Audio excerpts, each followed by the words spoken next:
আসসালামু আলাইকুম। আমরা জাহাঙ্গীরনগর বিশ্ববিদ্যালয়ের ইনফরমেশন অফ টেকনোলজি ইনস্টিটিউটের অধীনে আমরা একটা এডস প্রোগ্রামের অধীনস্থ একটা প্রজেক্ট করেছি। এই প্রজেক্টটা হচ্ছে ইন্টিগ্রেটেড স্মার্ট ইরিগেশন প্রজেক্ট।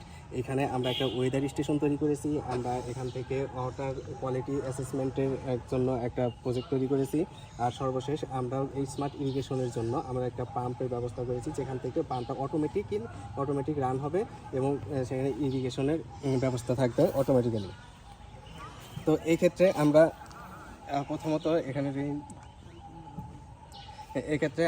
প্রথমত এখানে রেইন সেন্সরটা ব্যবহার করেছি।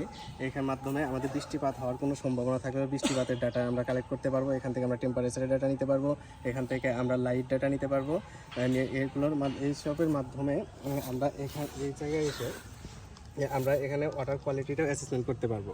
তো সেক্ষেত্রে যদি আমাদের বৃষ্টিপাতের কোনো সম্ভাবনা না থাকে আর আমাদের সয়েল ময়েশ্চার সেন্সর আছে, এখানে সয়েল ময়েশ্চার সেন্সর দিয়ে যখন আমরা দেখবো যে ময়েশ্চার লেভেলটা অনেক কমে গেছে, তখন আমাদের মোটরটা অটোমেটিক চালু হয়ে যাবে।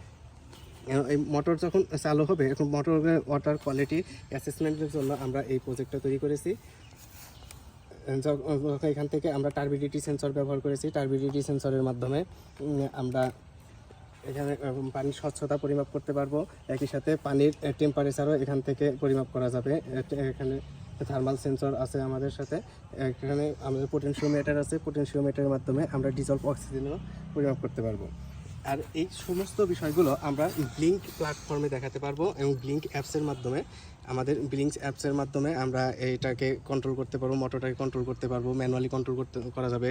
আর অটোমেটিক্যালি কন্ট্রোল হচ্ছে, সেক্ষেত্রে যে ডাটাগুলো প্রোভাইড করা যাচ্ছে সেই ডাটাও আমরা দেখতে পাবো। এখন আমাদের মাটিটা আমরা এখানে দেখতে পাচ্ছি যে আমাদের এখানে যে একটা মূলার ক্ষেত আছে, এই জায়গাটাতে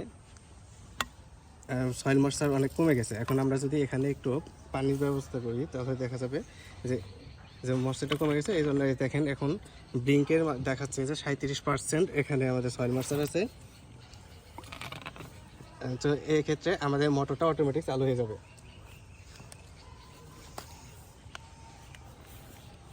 তো একই সাথে আমরা এই যে অ্যাপসের মাধ্যমে যেহেতু কন্ট্রোল করতে পারছি,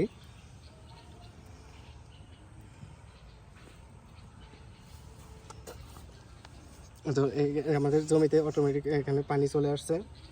আর এইটা যদি আমরা সফলভাবে বাস্তবায়ন করতে পারি তাহলে আমাদের ইরিগেশনের ক্ষেত্রে একটা যুগান্তকারী পরিবর্তন আসতে পারে।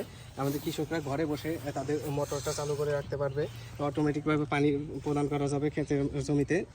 এছাড়াও আরও বিশেষ কিছু সুবিধা এখান থেকে পাওয়া যাচ্ছে। আমরা ওয়েদার স্টেশনের মাধ্যমে রিয়েল টাইম ডাটা পাচ্ছি। রিয়েল টাইম ডাটা থেকে আমরা আমাদের মোটরটাকে কন্ট্রোল করতে পারছি, একই সাথে পানির কোয়ালিটিটাও আমরা অ্যাসেসমেন্ট করতে পারছি।